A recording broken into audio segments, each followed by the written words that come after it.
waiting for this. You are now listening to Digital Suplex Radio.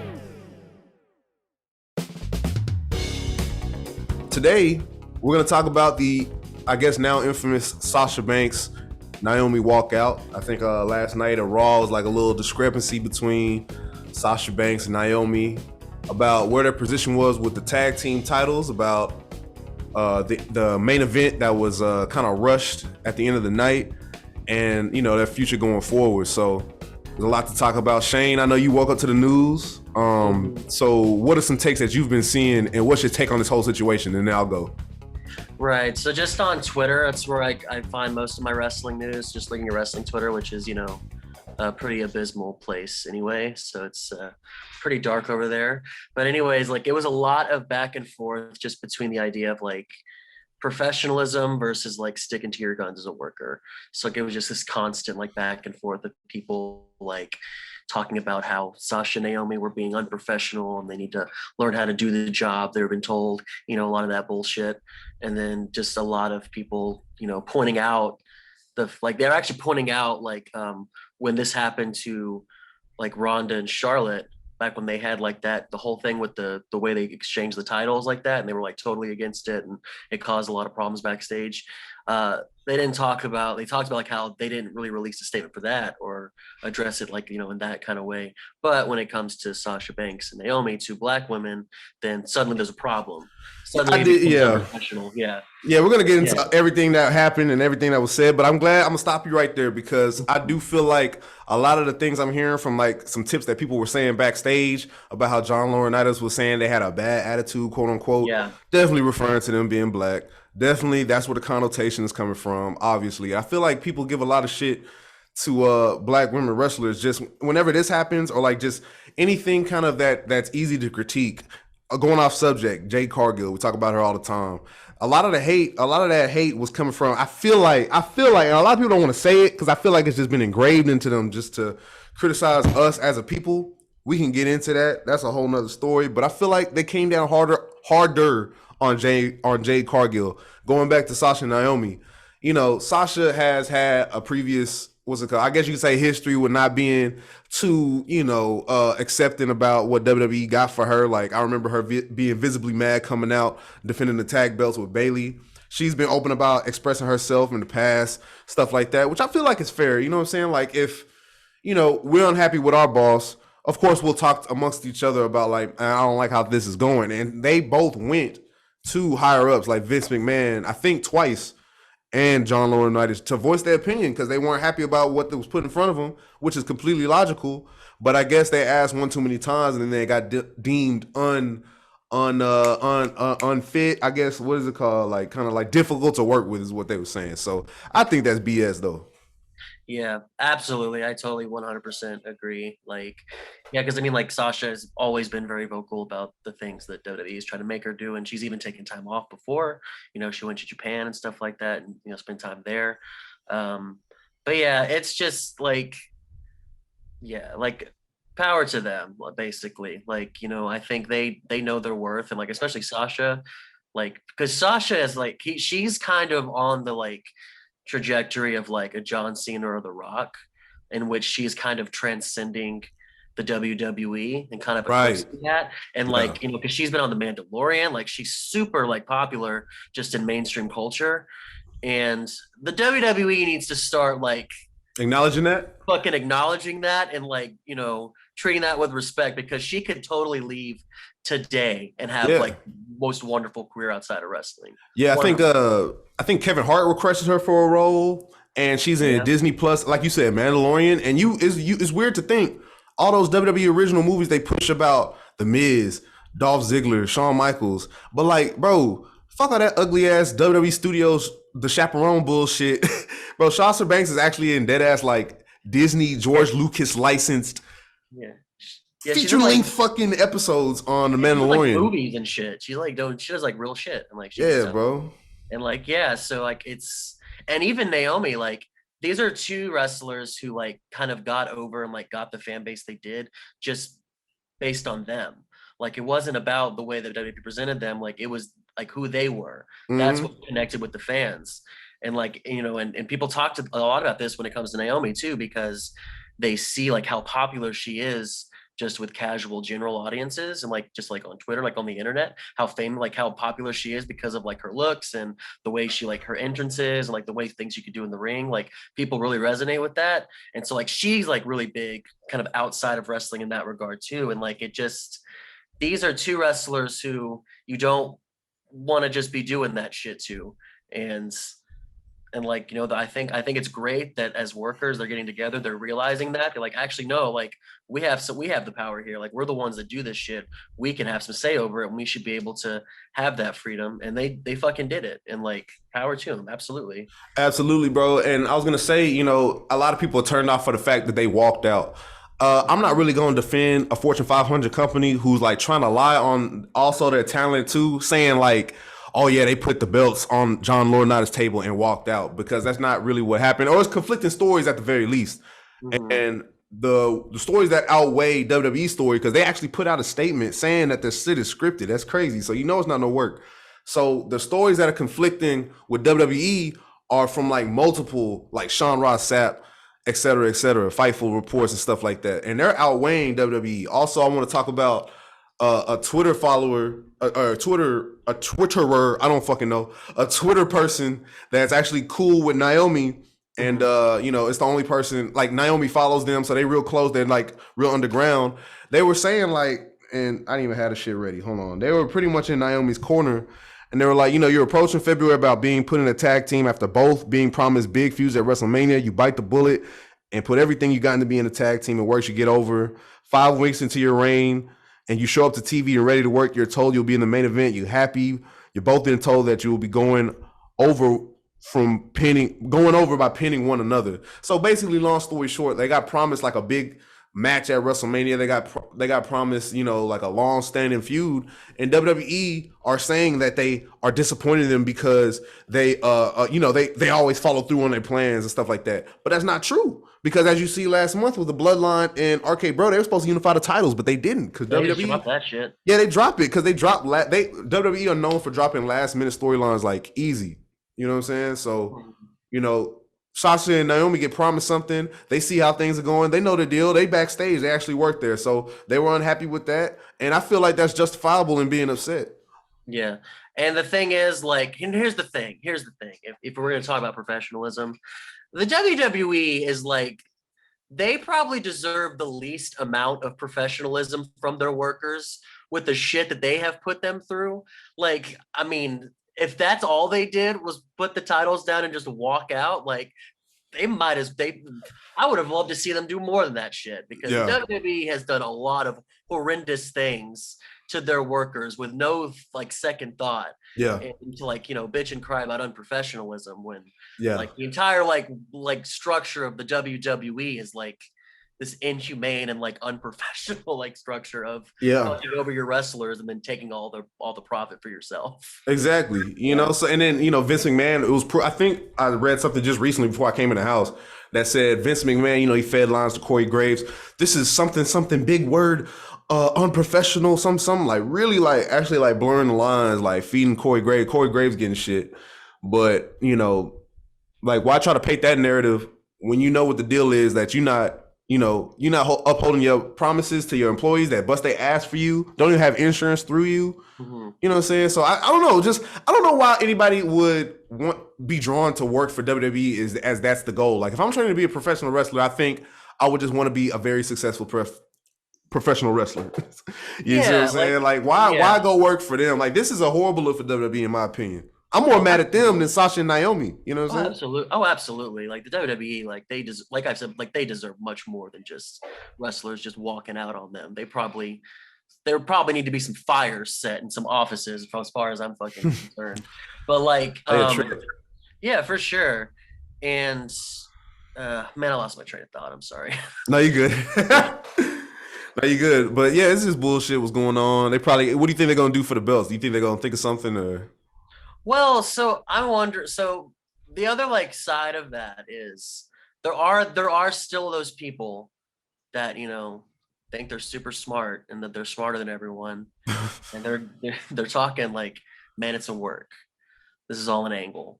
People just do not like to be people want to just know. People just love to know. You know what I mean? Nobody wants to just go along for the ride no more. Because I feel like it's in part because WWE makes, their fans feel stupid and they want to get worked over and stuff. Like, I understand that, but come on, y'all grown at this point. Like, just be along for the ride. You always got to be behind the scenes. Always got to know some shit, bro. And even then, let's say this is like whatever, a work.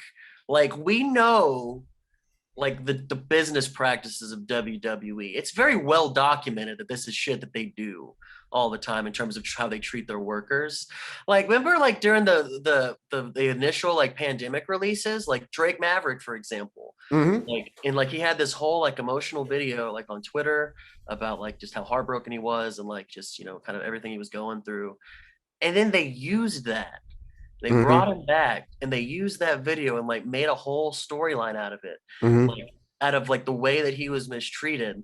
So, like, even if it's like it's still, like, I don't think it means that. I don't think it really matters whether or not it's a work here at this point, because, like, I mean, this is what WWE does. So there probably is some fucking truth to it, even if they're trying to spin it into an angle. Like, we know how they've treated Sasha in the past, and Sasha has told us how she's been treated in the past. We know what they do.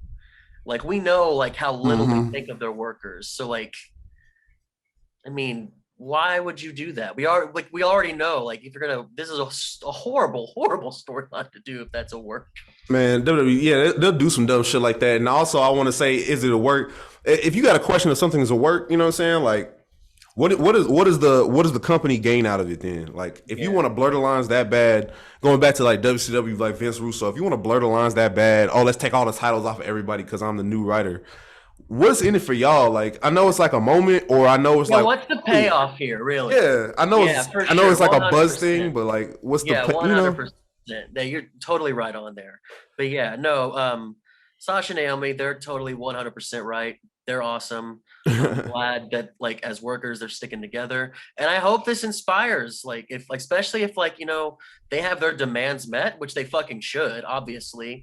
Like, if they have those demands met and, like, actually start getting booked, like, they're as strong tag team champions, then, like, solidarity to them. I hope that it inspires other wrestlers to start thinking about the way they're treated by, like, the industry, and, like, what it would mean if workers actually started really banding together and knowing their value and, like, using that to negotiate and to, like, to make it a better place for workers.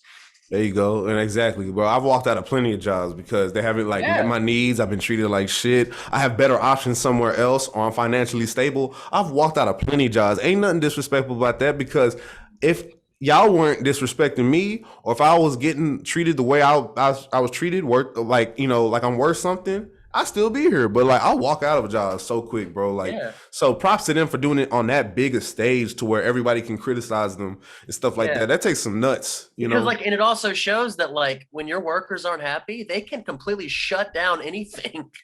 Yeah, they're you better fucking treat them right, because they're the ones making this shit go. You don't know what you got until it's gone. They had to, like, scrap the main event or whatever. Like, they had to completely redo whatever. And it's like, that's what you fucking get whenever you want to just think that you can treat people however fucking you want. Like, we will fuck up your 3-hour live broadcasts. Yeah. Like, without a second thought. Like, that's what y'all guys get. Yeah. Absolutely. 100%. Yeah, better get to writing. You know what I'm saying? That's Crumple up some more paper. That's Damn right. It. Maybe they'll go to Freddie Prinze Jr.'s promotion. Yeah, like, he know how to write. You know what I'm saying? He knows how to put people in the right positions. Damn it, Yeah, man. He'll actually give them storylines. Job and that just equal distribution of time for men and women's wrestling. Shit, about time. It's only but only a matter of time. But yeah, that's Sasha Banks and Naomi. I did want to kind of touch on MJF. Kind of speaking of people. Kind of speaking of contracts and speaking of contracts and, like, speaking of, like we said earlier, we were like, who the fuck would want to go to WWE?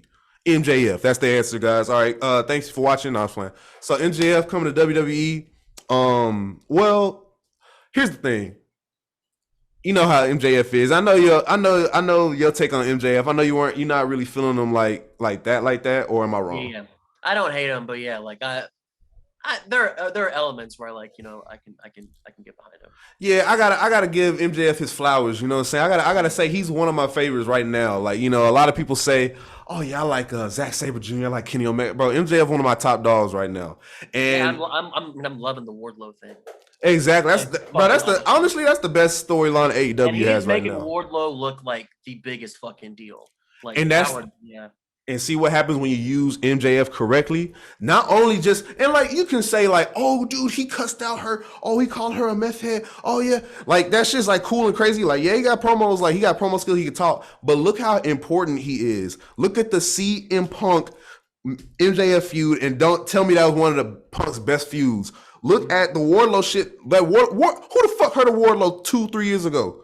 And now he's the biggest thing in the second biggest company, bro. Come on, stop playing. So like, I think MJF, like, he's worth what he's asking for. And so the thing is, MJF, you know, he blurs the lines. Like he goes to like, he likes to stay in character, and he even makes that his thing too. Like, oh, y'all think I'm living a gimmick? He's so good. But like, the thing is, you know, he posted, you know, he was talking about candidly about like, yeah, I'm leaving. You know, 2024, my contract's up at WWE, asking me for more money, I'm going. So you thinking that's a part of his character, and like, you know, he's playing into it. Then you see the dirt sheets. Okay, oh, come on, y'all know his work. Then like more and more comes out about Tony Khan being not really getting along with him backstage. You start reading this, you start reading that. You're like, man, you know, MJF could probably potentially leave AEW, one of their 4 pillars, and go to WWE, which I think, you know, here's the thing. Will he be watered down? Yes. Not even a probably. He will be watered down, so you're not gonna get that. You know, will he already works kind of a WWE style, I'll be honest with you. They probably like lower, he has like physically he has like a very much like a WWE build. Like like, and it's like it's the same style. Like he plays to the crowd a lot. He's a sports entertainer for sure. He really is, because he's a character for sure. Yeah, like, but aspect, one thing for sure when he goes to WWE is that he's probably gonna get paid more. Yeah, maybe, because I'm hearing this. I listened to another podcast and they were saying like Sean Spears, Big Show, Mark Henry, you know, all these other people that aren't really a big major factor in AEW are all getting paid more than MJF. A lot of the new people that he, like Tony Khan's getting, when people getting released or getting free on contract, are potentially getting paid more than MJF, or money could be going to MJF for him to stay. Really? I think he's worth all that money. I think he's worth all that cash. Mm-hmm. And if he does leave AEW, that's going to hurt the company. So I feel like the discussion right now is MJF an asset to AEW? And if he leaves, will he hurt AEW? Yeah, I think so. I think so. I think he's made, like, he's part of what gives AEW the identity that it has. Mm-hmm. He really is an integral part of that. So absolutely, like, if you lose MJF, then it's not like losing Cody. Let me tell you that. Yeah. Like, is he, like, you know, he is a huge part of AEW TV, and like the way that he's booked too. Like, he's been booked like he is a special deal, because like he don't wrestle that often. You know, they save it. They save it for the big pay-per-views, or like if there's a big TV match, he gets some of those. But like they book him in a way that there's anticipation for his matches. Mm-hmm. And you know, and like that's the thing, is like, you know, a lot of times I think like the material that MJF delivers is kind of like, try a little harder, bud. But his performance of it is great. Yeah, and like such a great performer. And but like, you know, there's historical precedent for this. So like let's go back to the 90s here, because Brian Pillman kind of did something like this. Oh yeah.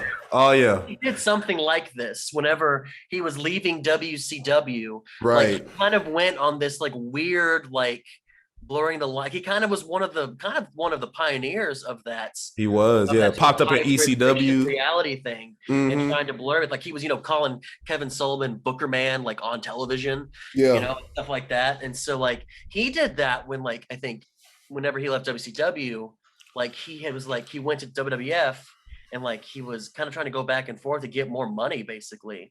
And so like he got signed with WWF, and people thought like maybe it's because he's signing, and like if there's like now like a manual, like there's a bidding war here, he's going to do everything he can to leverage that and make more money, which, you know, has been done in sports all the fucking time, right? I mean, like that's how that goes. But like, There you so go. I mean, if MJF is like kind of doing his MJF thing and like kind of talking about contracts, like in this weird kind of like not like kind of shoot, kayfabe, like it all blurs together because that's the kind of character he is.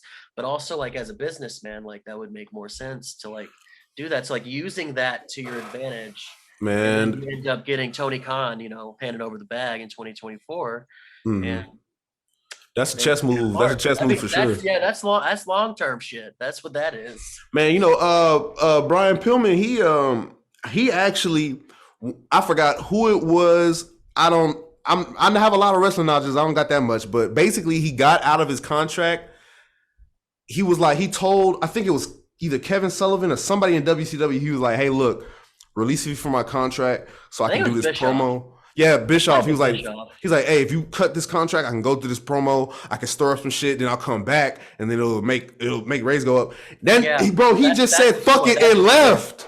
Yeah, that's the stuff. That's what I was trying to think of. That's exactly chess what it was. Move, yo. Come on, like, and so, that's like, some slimy shit, but like, come on, like, where basically you're kind of, and then like, so like he, like, Pillman has that reputation, like his legacy, a lot of it is, were we all being worked? And like, was he kind of almost like doing this performance art in real time, like using the character of that, like, sort of, of that like, wild card, like renegade kind of guy,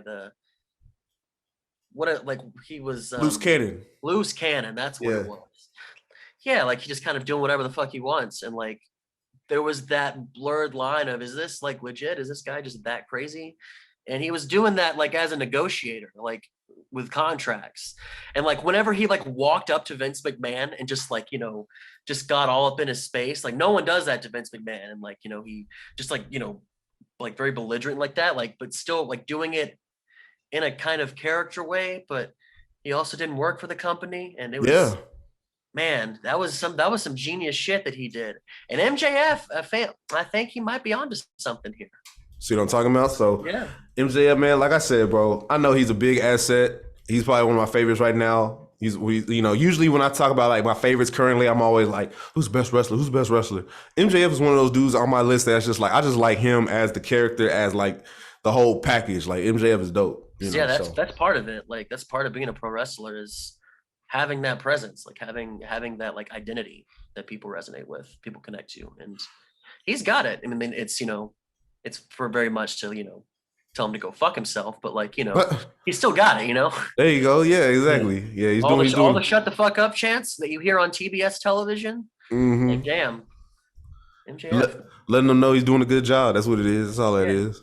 But I didn't have nothing else, but did you want to talk about Tony Khan on the Swerve City podcast? Just some there were just some elements I thought were interesting. Mm-hmm. You can take me through it. I just saw the clip about Tony Khan talking about diversity, but we can bust it up a little bit. Yeah. No, it was pretty interesting. I don't really listen to Swerve City that much. I don't here's the thing, like I love Swerve. I don't really like listen to all the stuff he does outside of wrestling. Like I don't really listen to podcasts that much. I don't really listen to his music. Mm-hmm. Don't think his music's that great. That's honest. That's honest. That's honest, bro. A little bit of it. I'm like, with wrestlers and music, they gotta bring me something interesting. MVP dropped a song called "Legalize It," and it is one of the worst rap songs I ever heard. But bless his heart, MVP is one of my favorites. Dude, Dashing Chris Bay. So like Chris Bay released a little EP. But it's like very much like, it's very like Juice WRLD, Uzi Vert, like kind of like very like melodic and like kind of sing-songy. Yeah, very sing-songy, very like emo, moody R&B. Chris Bay did? Really? Yeah. So like it's a lot of him singing and rapping and stuff, but like it's got that vibe. Like a lot of it sounded like Uzi Vert. It's all right. Like Uzi Vert. There's some catchy little hooks in there. I'm not gonna lie to you, man. Okay. I've run it back a couple of times. Like there's little hooks in there. Okay. He's not bad. I mean, it's very much like a wrestler just trying to get into a world that they're not really a part of. Like, all right.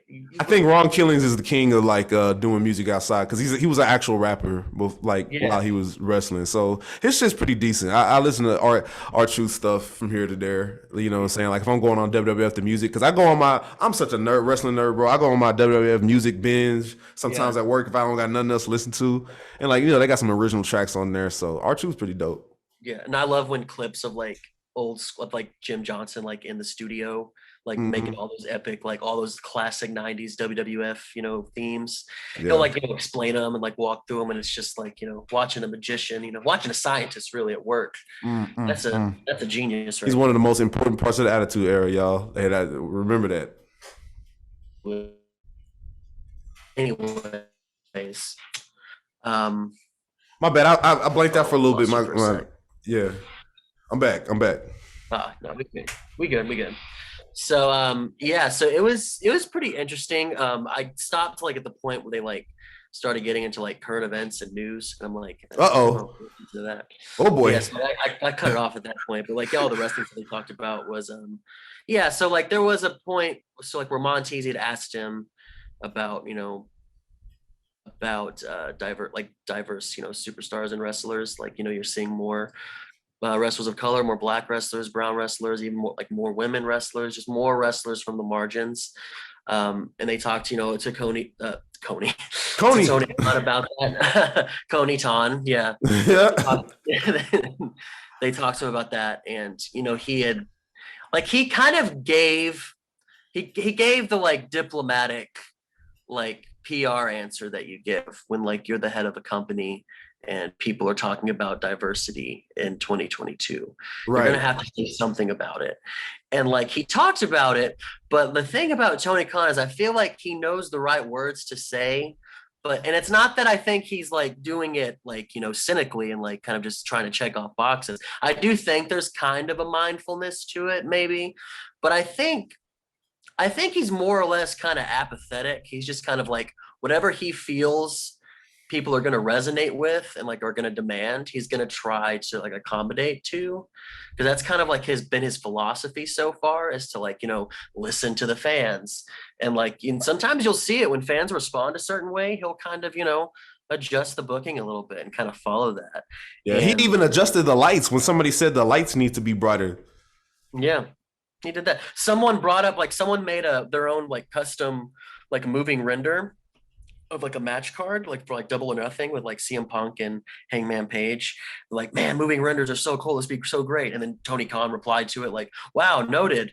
And then like the next fucking week they had moving renders for the Double or Nothing pay-per-view. So he's a good businessman. Like he knows what business he's operating in and like in this era.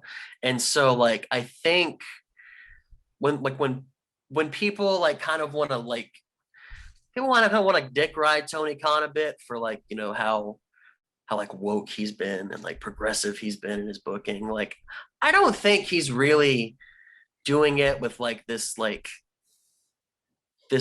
sort of moral heart as much as a guy who just like knows what makes money. And that might be a cynical but like kind of answer, but like he's like a billionaire that's been doing like these businesses for a long time. Like he's, the son of a very prominent businessman. Like, I think he's just, at the end of the day, he's just a guy who runs a show, and like, he just knows how to make business moves. And what happened, like right now, like to kind of be, vocally diverse in like American business is like kind of the wave right now. Right. Right. Like, I'm kind of cynical to it, but like, I think it's not as like consciously radical as like people want to try to make it on the internet. I think. Yeah.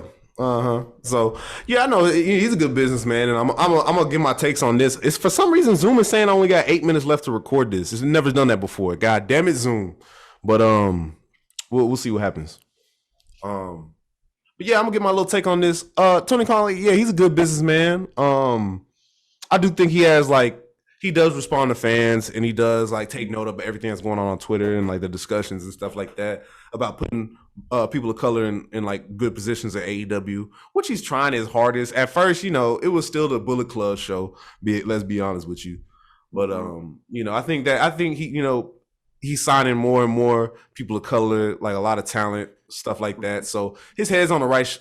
Is that the word? Is that his head's on the right? Got a good head on his shoulders. He's got a good head on his shoulder. The kid's got a good head on his shoulder now. But he's trying his best. His heart's in the right place. He's not no ass. He's not a supreme leader like Vince. Yeah. He's really not. He's not that supreme leader though. You know what I'm saying? That's what I think. That's the difference between AEW and WWE. You got a dictator on one side, and then you got like a asshole with a lot of money.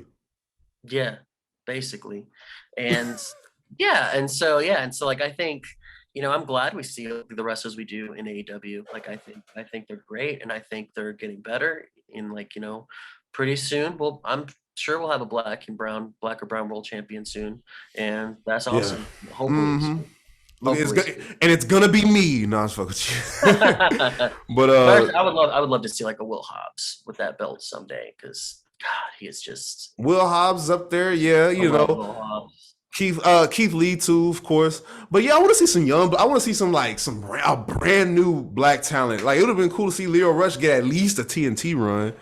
Or there's the captain Sean Dean, who's the only one that has a victory over who was like the first person to have like a victory over MJF. He's over there on. I seen him over there on Dark. I like his gimmick, kind of like the captain gimmick of a ship. I'm in the One Piece right now, so that's and he black black dude. That's cool, man. So I'm in the pirate lore, dog. You know what I'm saying? I'm trying to get into the sea shanty lore, dog. You know what I'm saying? Hell yeah.